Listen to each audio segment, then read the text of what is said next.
example, there's a certain famous anime movie, which we did a little tribute to. There's some really cool Marvel characters you should keep your eye out for. Hi, Barney. I'm your best friend out of my box. Congratulations. Nice to be speaking to a fellow Rodriguez. I know. Rodriguez. I was like, what? It's a rarity in this business when I get stuck to a Rodriguez. It is. So congratulations on being co-director on Ron's Gone Wild and Jean-Philippe as well. So you guys for years were story artists, right? So you kind of worked the ranks up. You were at Pixar and done quite a couple of big titles. So what's it like getting your baby out?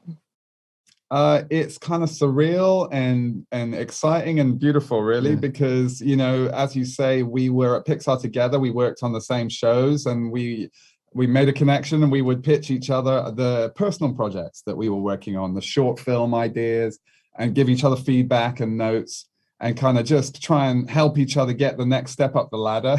And once I got the call to work at Locksmith, once the story was pitched to me, I was like, I'm in, I'm coming.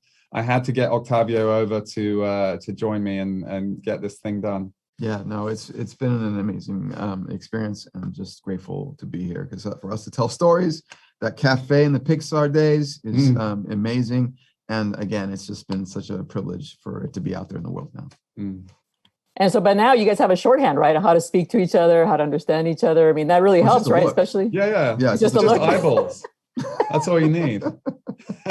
Yeah. When you don't like an idea, you're like, like, okay, no, we're not going to go there. That's all you need. So Ron's Gone Wrong. I love it. A Bebot, although it could have turned into a Black Mirror episode, right? A little Black Mirror for kids, we called it sometimes. So you have this Bebot who basically, or the kids in this movie, they all have Bebots, and basically the little egg-shaped AI device. It just follows you around and documents every move. To me, it's frightening. Others may like it, but. So what was it like forming the story to tell the story about what it's not so much about social media, it's about friendship. Like, what is true friendship? Yeah. Right? Yeah, I think it's within the context of social media, it's about how do we see ourselves, really. I think, especially as parents watching our children navigate this, we see the increased pressure that comes from having everything you do reflected back to you by how many likes you got. And the anxieties about who we are and whether we're cool or not, all of those pressures that you feel when you're at middle school age, we just had the sense that it's being further amplified. And so really with Ron and Barney, what we wanted to show is a friendship that is actually a model of a real, messy, healthy friendship where the things about the other person that they wouldn't share online.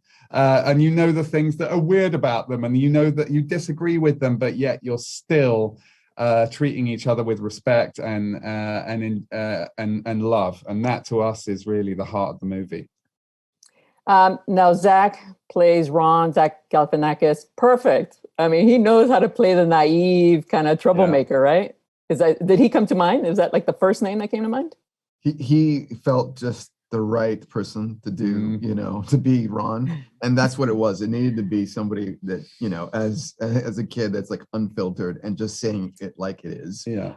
For Barney to be able to react and go, okay, well, maybe I don't have all the answers, but we can do this together. And they do that. There's literally a montage of them and him trying to define all the things that, likes and dislikes that just really show how like friendship is messy and that experience of it. And that's what makes it rich, It was funny because when I was watching him and I knew it was Zach in my head, I was like, this is like G-rated Hangover, The Hangover.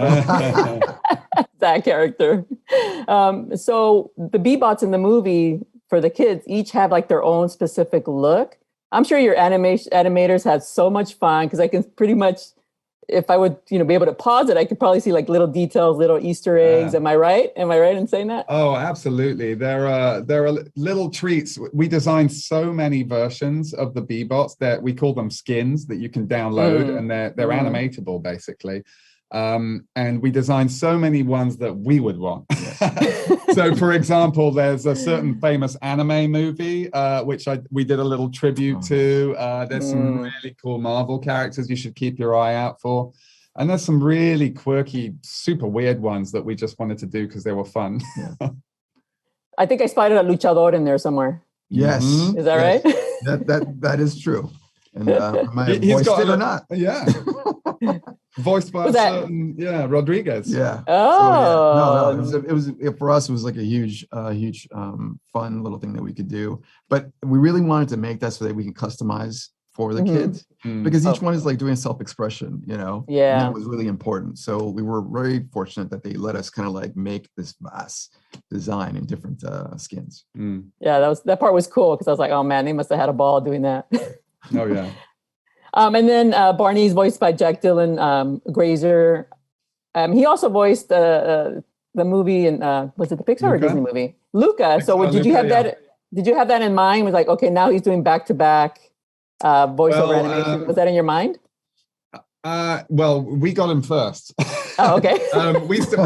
we started working with Jack back in 2017. We started recording, and it's one of the challenges of working with somebody that is growing up. that also their voice changes. So we had a certain timeline we had to work with. But Jack has such a range and depth of emotion and comedy that he was an absolute delight to work with. By the time we were finishing our recording, we were recording in a pandemic. So it meant that he had to record from his closet sometimes because that's where we had the best sound deadening. So we had to get creative with our recording techniques. And Zach and Jack did the voicing together. Is that correct? In some respects, yes, we had some ideal situations because of schedules that they all could come together, and it was just magic. So yes, we one of those things where they can bounce off ideas and kind of riff off on things. It's great, and so yeah, you can see it comes through.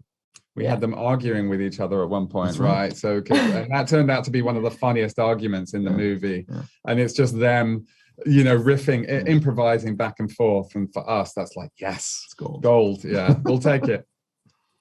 Yeah, and then Olivia Colman, she voices Danka. I love this character because she's kind of rogue. She's the rogue grandma. Yeah. Yeah, she was, I was amazed because she'd literally just won an Oscar for The Favorite 2 days before she came to record Wonka. And she is an utter, well, we all know how good she is. And the fact that she agreed to come and dance around on a table so we could record her dancing as a giant grandmother. We couldn't believe our luck, and we're so glad she's in our film. Wow, that's cool. I didn't know she did that. Yeah. Oh, wow. She was incredibly willing to get physical in the booth, which we need as animators. Yes. We love to have those video references. So we love to record those sessions, and then they really inform the animation down the line.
I like because it's a kid movie, it's a child movie, well, it's a family film, but hopefully the adults will take a few lessons from it as well, because a lot of people are stuck on their phones. Yeah. That's their little bebots.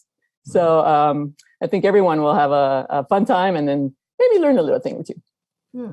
Yeah, but we've tried not to be too preachy. We really want it to be emotional as well as funny, and hopefully then the thematic bit of it just kind of sneaks in there, you know, behind the emotions.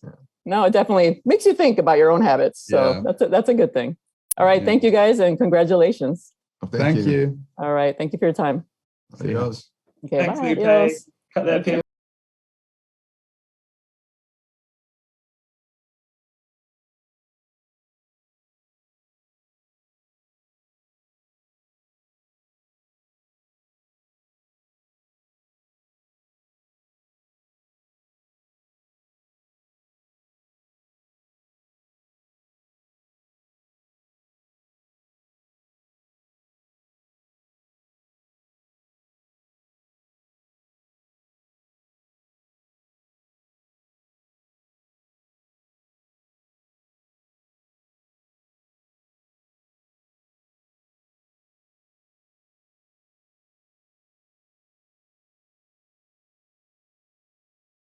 Notes via Zoom.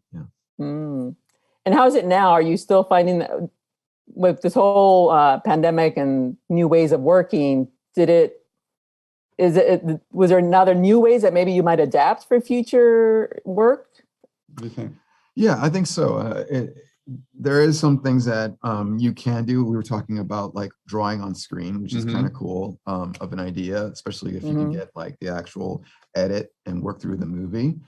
That I would totally agree with. And also too, just being able to be kind of foolish and stepping away from the screen and doing the acting right in front of it, where it's like there's nobody else, so you don't feel self-conscious. It's just a screen. But those are things that I would take.